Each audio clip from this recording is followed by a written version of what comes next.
यहाँ आपको बताएं, नौ मुंतखब अमरीकी सदर ने ब्रिक्स ममालिक को डॉलर के मुकाबले मुतबादिल करेंसी लाने पर 100% टैक्स से खबरदार कर दिया है। डोनाल्ड ट्रंप ने दुनिया की उभरती हुई मईशतों के ग्रुप ब्रिक्स को तंबीह करते हुए कहा कि ब्रिक्स ममालिक ना तो अपनी करेंसी लाएं ना डॉलर के मुतबादिल किसी करेंसी की हिमायत करें।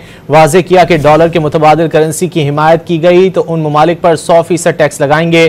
ट्रंप ने कहा कि डॉलर के मुतबादिल करेंसी की हिमायत करने वाले ब्रिक्स ममालिक को अमरीकी मईशत में जगह नहीं मिलेगी।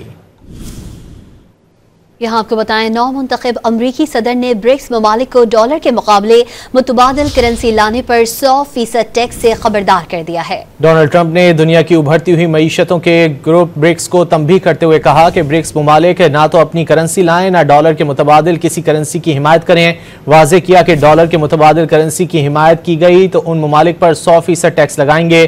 ट्रंप ने कहा कि डॉलर के मुतबादिल करेंसी की हिमायत करने वाले ब्रिक्स ममालिक को अमरीकी मईशत में जगह नहीं मिलेगी।